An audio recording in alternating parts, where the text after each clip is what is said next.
Ladies and gentlemen, welcome to the New World Order, where they love you so much that before a nuclear disaster takes place, they let you know about it a few years prior in Hollywood. Yes, that's right, ladies and gentlemen. Watch the film Knowing, and you will see the precursor to the Fukushima 3/11/11 disaster. And it just gets more and more exciting, the gift that keeps on giving.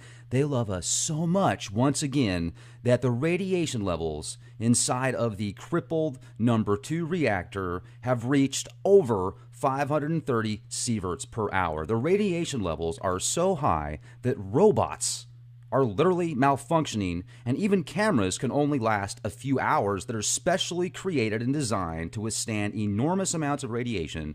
That's right, a few hours, and they go die.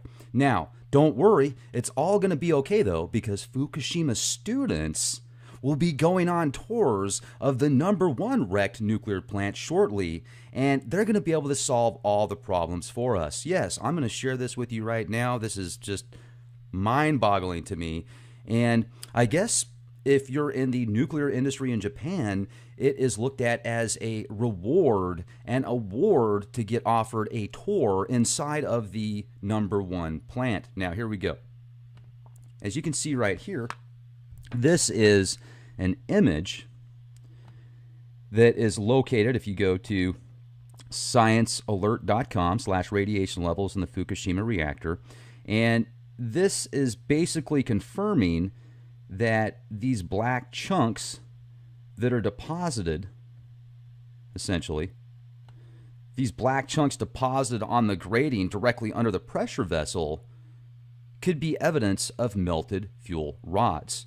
And the levels are so high in this area that they think a lot of the fuel has actually escaped. Well, all I have to say to that is duh. And if you're wondering what the radiation levels are out here today in San Antonio, Texas, ladies and gentlemen, they're at 0.1 microsieverts per hour, which is pretty darn low. Certainly wouldn't be alarmed with those numbers. Now, if I was in an area like Fukushima that is getting levels to the amount of instant microwave, literally instant microwave, then I might have a bit of a concern. Now, this article right here was another incredible article that I just found, and you can read about this if you go to the Asahi Shimbun Japan News, and this is by Hiroki Kiyozumi, staff writer here. This came out just today, February 28th, and let me read this to you real quick. A tour of the infamous crippled Fukushima number 1 nuclear power plant is in store for some college students here over the coming years. Fukushima University officials say it is crucial that future nuclear power plant decommissioning workers, such as engineers, are given the opportunity to examine the current state of the nuclear plant and gain experience from doing so. The extracurricular tour of the Fukushima number 1 plant, which was wrecked by the tsunami, yeah, that's all it was just a tsunami, nothing to see here, ladies and gentlemen. No hocus pocus there. And the Great East Japan earthquake on March 11, 2011 will start within the next fiscal year, starting in April. University officials said February 1st that tour participants will be recruited from the 20 or so students who are working on radiation, radioactive cleanup, and other research subjects at the Facility of Symbiotic Systems Science. Now, with that said, here is an image available at the Mainichi.com, or Mainichi.jp, I should say, Japan's national daily since 1922. And this shows some images of the Fukushima radiation levels right there next to the number 1 nuclear power plant.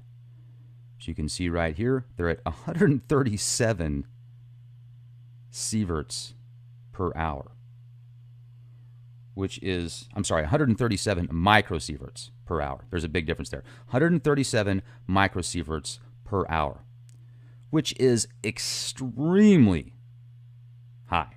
Let me give you an example of how high that actually is. Here is a chart that gives you a ballpark. And if you get exposed to 3 to 4 sieverts per hour, you're talking severe radiation poisoning, bleeding, in the mouth, under the skin, 50% risk of death after 30 days. And you'd probably want to be dead anyway. There's been a couple of recorded cases where people have been exposed to levels over 100 sieverts and they lived for hours or days. I didn't even want to consider the pain and the suffering that amount of time. That's horrific. Now, if you get exposed to a full body scan, you're talking 10 microsieverts. Remember, I just told you the levels out here are at 0.1 microsieverts. 0.1. Not 1, not 10. 0.1. We're way low, guys. And the Fukushima area, I wish I could remember this gentleman's name that actually went out. He has a YouTube channel. He goes out to Fukushima. He takes his Geiger counter, gets levels of the areas and abandoned stores and homes, etc. And I saw it fluctuate from 0.2 microsieverts, which once again is relatively low, all the way up to like 7 or 8 microsieverts per hour. And regardless, I do feel that they're making progress out there, at least on some of the, like the number 1 plant, the number 2 plant they can't even touch right now. It's just too high. Matter of fact, the radiation levels could be as high as 600 and something sieverts per hour. Let me pull the notes up right here because the testing that they do. Let me just read this to you. And once again, this is from the Fukushima students to go on tour of wrecked nuclear plant. So let's pull that back up here for a second. A new radiation reading taken deep inside. No, I'm sorry. This is actually a different article. This is from ScienceAlert.com again. Fiona McDonald, February 4th, 2017. A new radiation reading taken deep inside Japan's damaged Fukushima nuclear reactor number 2 shows levels reaching a maximum of 530 sieverts per hour, a number experts have called unimaginable. Yes, that is. To put that into perspective, the previous highest level that they found was 73 sieverts per hour. So this has jumped over 7-fold. To get an idea of the radiation levels inside the reactor, the team used a remote-operated camera to take photos of the area. They then analyzed the electronic noise in the images to measure the radiation levels. Now, the techniques have an error margin of plus or minus 30%. So it could be as low as 370 sieverts per hour, which is still instant death. It could be as high as 690 sieverts per hour. 4 sieverts of radiation exposure in a short period of time would kill 50% of people within a month. 10 sieverts would kill a person within 3 weeks. Even the remote-operated camera sent to capture these images is only designed to withstand 1,000 sieverts of radiation. That means it will not last more than 2 hours once it gets this far inside of the number 2 reactor. Now, once again, ladies and gentlemen, I ask you, is nuclear power a good idea? Look at this. It's about 10%. About 10% of the actual energy that we consume is from nuclear power.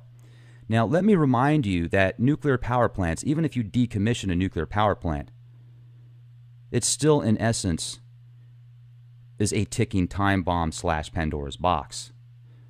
Now, we've talked about this before. Why build a 50-year shelf life facility with 5 million year shelf life elements of death? There's much better boil water. Think about it. That's what nuclear power does. And you have to keep them cool. So if we're not around, then the nuclear power plants go boom. Sorry, I know some of you guys don't like me to do that. I've cut down on the booms. You get my point. It's ridiculous. This is insanity. And I think there's a lot more to it than there just being, you know, I've had a lot of people leave comments that all that it is, the whole thing is designed to be population control. And it's just Satanists out there with brilliant minds and no common sense. And there's probably some, I know there's got to be some truth to that just because I've interviewed so many people, at least in my own mind I know that. And Would I win in a court of law if I was to take that evidence to the table? Probably not. So I'm not going to say that I can, without a shadow of a doubt, confirm 100% that these nuclear reactors were designed by Satanists to blow up the planet.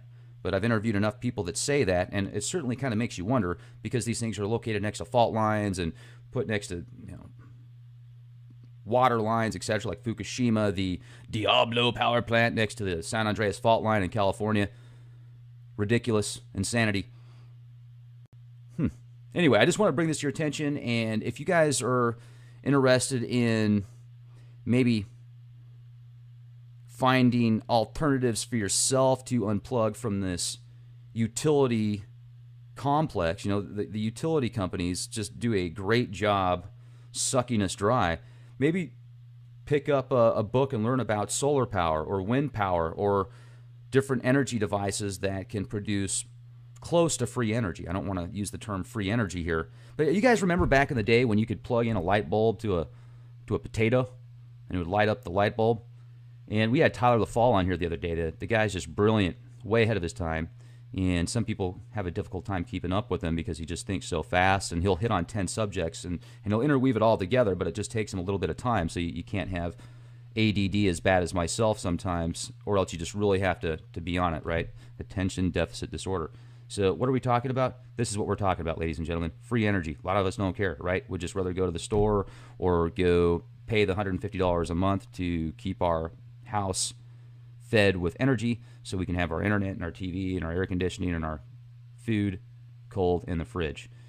There's options and alternatives. I have actually spent some money and time with solar. So I will oftentimes power my shows that I do with just the solar power. And being here in Texas, I mean, I could do full solar, get off the grid completely. And once I get another $10,000 to $20,000 established, I would say, and just put that into specifically solar type, batteries, all the equipment that you need, etc. But I'm digressing. Maybe you, as a consumer, could offset some of the energy that is provided to you from these companies and corporations with your own ideas and options. Small steps to get to the point to where we can be self-sufficient and we don't have to rely on Big Brother anymore. I think that's key. You're doing things in a positive manner, and you're learning, you're helping the environment, and you're helping others because you're learning about something that helps the environment. It's a win-win situation. So that's my 2 cents. Maybe it'd get you a cup of coffee if you were lucky. And thank you for listening. Question everything. Be the change you want to see. Have a wonderful day.